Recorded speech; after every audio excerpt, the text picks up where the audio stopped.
tomorrow comes with a sigh.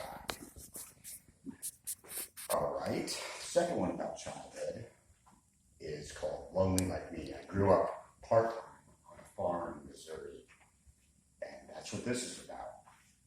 As a child, the 80 acres seemed like the whole world, with its ponds and streams and sunlit meadows. It looked like Eden to my young eyes. I chased the lambs and dragonflies, caught tortoises and toads.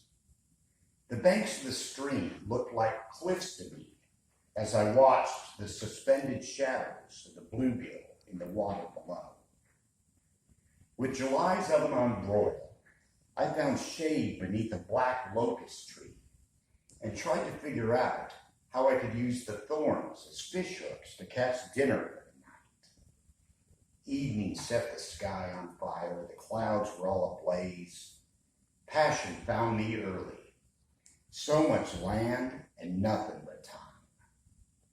Then dusk turned gently into night, and the summer moon looked sad, like a giant porch light left on for a lover that's never coming home. As I lay in bed, the cicadas' buzz tucked me in, and from the pond came the bullfrog's sad song, and I knew he was lonely, like me.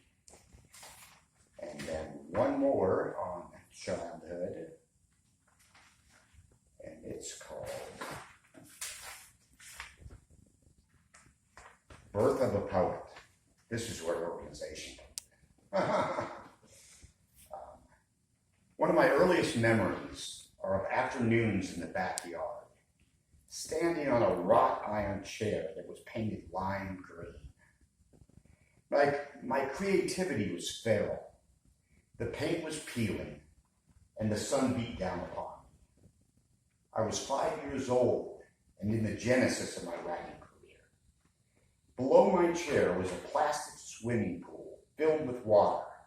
I sang, Leaving on a Jet Plane. I understood pathos, plot, and melancholia. In my mind, I was a man leaving a woman. As I jumped into the pool, I could smell loneliness, and I could understand the descent, the separation, the sadness. And in my little life, and in my big heart, under that hot July sun, the poet was born.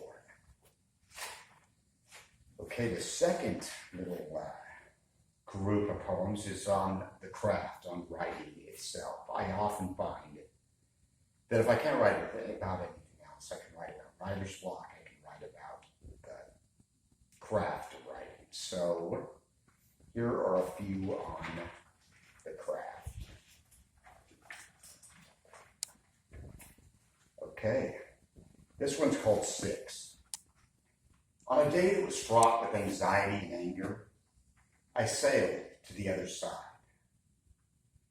The two pens that blew up in my hand foreshadowed the prolific writing streak to come. 6 poems today, a personal best. Bukowski would be proud. He might even ask how I did it without the whores and the booze and cigarettes. It was easy. I had bluebirds for lunch and listened to Vivaldi. I just let the telephone ring, ring, ring. Okay, this one is called The Streak. Again, about writing. I've suffered bouts of writer's block that made me feel like half a man. Metaphors and imagery evaded me. It was frustrating and painful. A desert, an iceberg, a forest with no trees. Lonely? It's the opposite. I'm on the most prolific writing streak of my life. It's like building a ladder to heaven. I can taste colors and smell sunshine.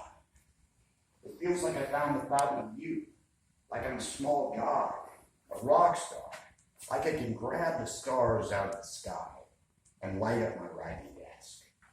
I sleep in the crook of the moon and dream that the streak never ends.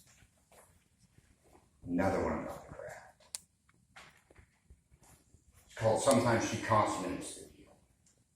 There she is, naked and fickle on the floor, sucking marrow out of soup bones, her breasts busy with living things. The muse plays hide and seek like a spoiled little child as I sit with sterile white paper.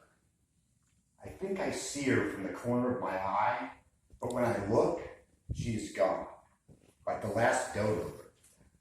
I yell, "Are you dead?" Nothing.